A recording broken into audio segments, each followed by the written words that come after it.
It is now February of 2022. New cars are being launched, and we are still talking about 2021.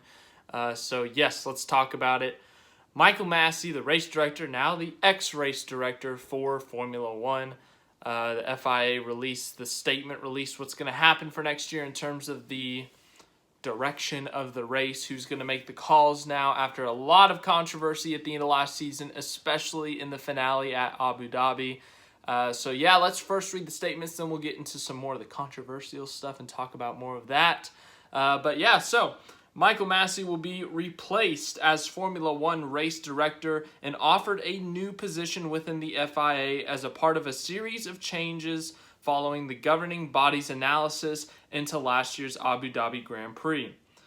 Niels Wittich and Eduardo Freitas, who have recently worked in the World Endurance Championship and DTM respectively, will alternate the race director role. They will be assisted by Herbie Blash, who returns to F1 having previously acted as deputy to Masi's predecessor Charlie Whiting as permanent senior advisor. The new race management trio will begin their new roles in Barcelona next week with 3 days of preseason running taking place. And then new FIA president Mohammed bin Sulayem, he said Masi accomplished a very challenging job for 3 years as F1 race director. And then he went on to say that there was going to be a new virtual race control room. And he said, like the video assistance referee in football, it will be positioned in one of the FIA offices as a backup outside the circuit in real-time connection with the FIA F1 race director. It will help to apply the sporting regulations using the most modern technological tools. So, yeah, I don't watch a lot of football, but I think it's that thing when the ref, like there's a penalty in the box, and the ref does this, he does the square, and they go look in the little monitor. So, for my fellow Americans, it's like when there's an instant replay challenge or something in the NFL or in the NBA when they do the let's go look at the video. So I think that's what it is. But basically, they're going to have a little extra help in the director's room, but not exactly in the director's room, but they are going to have some help in terms of making the difficult decisions, in terms of making the tough decisions, in terms of, well, that means the same thing, but they will have extra help in the upcoming years, trying to make it a little bit easier, I guess, on the race director, and also trying to have some more heads in there just to kind of, I guess, help. That's the best way I can think of it. But of course, the reason that this is being talked about so much, the reason that Michael Masi has been under so much fire since the end of the 2021 season is because of what happened in the final race at Abu Dhabi. Max Verstappen for Red Bull, Lewis Hamilton for Mercedes entered that race tied on points. For the second time in F1 history, the finale, the championship deciding race, would be dead even. 0 points between the top two drivers. And there was quite a bit of controversy in this one. The biggest controversy happening at the end of the race when Nicholas Latifi, with about 5 or 6 to go, crashed, and it forced a safety car to be deployed onto the track. The safety car was on there for a bit, and initially, the race director, Masi, and they had all decided, you know what? We're not going to let lap cars go through. We're not going to let lap cars pass the safety car and get their lap back because there's not enough time. And then a lap or so later, they said, actually, we're going to let lap cars through. We're only going to let a few through. Now, there were 2 rules broken, according to the FIA rulebook. One of them is that if you let through lap cars, you have to let through all of the lap cars. And the second rule was that if you let through the lap cars, there must be a full lap completed under safety car in order to let the lap cars catch up and just to get the field together kind of thing. So 2 big rules broken there, and no matter what side you're on, no matter if you're a Lewis Hamilton fan, whether you're a Max Verstappen fan, you can't deny that the rules were blatantly broken there. I mean, come on. I was rooting for Max Verstappen in that final race, and the fact of the matter is the rules were blatantly broken. Lewis Hamilton got screwed out of that win in that final race, and the championship too, but The fact of the matter is, the rules were blatantly broken 2 times in the matter of 2 minutes, really.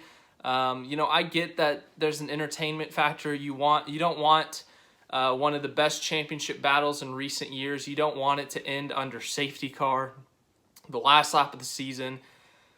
But at the same time, you don't want it to be super controversial. This isn't the first time there's been controversy in F1. This isn't the first time a championship has been decided in controversy, and it's not going to be the last time. That's the fact of the matter. We've seen lots of controversy happen in F1 in the championship. Now, sometimes it happens on track. Usually it happens on track with guys intentionally wrecking each other. Senna Prost in 89, Senna Prost in 90, Schumacher Hill in 94, Schumacher and Villeneuve in 97. Speaking of Jacques Villeneuve, he is qualified for the Daytona 500. For all you F1 fans who don't watch my NASCAR stuff, 1997 world champion has qualified for the biggest race in NASCAR over here in the U.S., so thought you'd want to know that. Anyways, so the point being is that this is not the first time that F1 has had controversy in the championship, but once again, usually it happens on the track, and Mercedes fans, especially the social media has gotten like 20 times more toxic than it already was, and social media was already very toxic after this race. Like, you literally can't go to any Formula One post without either seeing a bunch of Mercedes fans begging for Masi to be fired or for the race results to be overturned, and then you see Max Verstappen and Red Bull fans responding like, "Oh, this it's ridiculous." So I don't even know why we're touching on that topic, but I mean, other than the Abu Dhabi finale with Masi and his calls late in the season, there was a lot of inconsistencies. Now, once again, he was the race director for 3 years, so I became a fan mid-2020, so everything pretty much seemed pretty good, I would say, until the end of last year is when the decisions got pretty iffy, in my opinion. Then some of them just blatantly bad, like Abu Dhabi, but there was a few in there that were very inconsistent, and some of them were pretty close to each other. Like, example, Saudi Arabia, the first restart, so like lap 10 to 15 in that area after Schumacher crashed, there was a restart and Verstappen had the lead, and Hamilton got a really good restart, and he was ahead of Verstappen, and he made the corner at the entrance of the corner, but by the exit of the corner, he was kind of forcing Verstappen to cut the opening chicane and go across and take the lead by cutting the chicane, which resulted in, there was a crash. So when they restarted the next time, did a standing start, Verstappen had to drop 2 spots to Ocon and Hamilton. So he had to start third on the grid versus first because he had cut the chicane, but he was forced a little bit wide. Then the next week at Abu Dhabi on lap 1, Verstappen sent it deep into, turn 6? And, he made the entrance of the corner, but he did send the exit of the corner a little bit wide, which forced Lewis Hamilton to cut through the chicane and retake the lead, and there was no penalty for Lewis Hamilton. That was, in my opinion, in my very neutral opinion here, I'm not really 100% a fan of either driver. I like them both. I think they're both talented, but I would not say, yes, I'm a Max Verstappen fan, or yes, I'm a Lewis Hamilton fan for sure. In my honest opinion, that was an example of a pretty big inconsistency. Those things were almost exactly the same. One of them resulted in a penalty. The other one resulted in nothing. It's a bit of inconsistency there. But other things you could look at Brazil when Verstappen just completely missed the turn, and what was that, turn 4, turn 5, and him and Hamilton went very, very wide because Verstappen just didn't make the corner. They didn't do a penalty there. There was a lot of inconsistent calls late in the season, and some of them ended up being costly for Lewis Hamilton and his championship hopes. So obviously, Lewis Hamilton Mercedes fans, I'm sure, are happy that this result has happened, that he's being replaced, but he is still going to have a role within the FIA. They didn't say what. But Masi is no longer the race director. Hopefully people chill on screaming at each other online. I doubt they will, but that's just my opinion. The second part was more opinion. The first part was really just more like, here's what's actually happening, and So that's my opinion, I guess.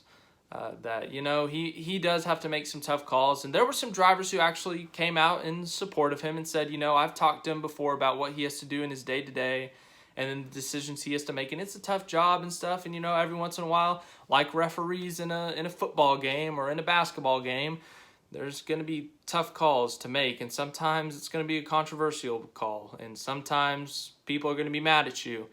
We're all human. Referees, race directors, all human, are going to make mistakes. So there were some drivers coming out in support, but there were also some drivers on the other side that said, you know what, that was so bad. I don't know what he was thinking. Why would you do that? So, you know, it's not my place to say if he deserved to get canned or not, but definitely a tough decision for the FIA either way, because, you know, if you get rid of him, you get rid of him, and there's some I guess not, I don't know if it's controversy, but, you know, there's going to be a lot of talk about, well, did 1 or 2, 3 bad decisions really warrant him getting fired? And then there's going to be the other side. If he ends up staying, why would you keep him when he made such a bad decision in such a crucial moment in the Formula One championship? So either way, there was going to be some backlash, I'm sure. But yeah, that's a pretty big deal. So yeah, anyways, other news in F1, Otmar, I can't pronounce his last name, I'm so sorry, but he is now the team principal at Alpine. That was anticipated, that was talked about after he left Aston Martin. Lots of people speculated he would go to Alpine, so not too big of a shock there. Ferrari unveiled their car today, and it looks amazing. Once again, I will do my full livery ratings next week sometime once all the liveries have been revealed. I think next week is when they all get revealed. Someone correct me if I'm wrong there. But it will be quite interesting to see how some of these look. But the Ferrari looks very nice. So, yeah, thanks for watching. Have a great rest of your day, evening, wherever you are. And we got cars on track next week for F1. If you're a F1 fan and you want to see Jacques Villeneuve in NASCAR, it's on Sunday. I don't know what time it is for wherever you are, but woo NASCAR and woo F1.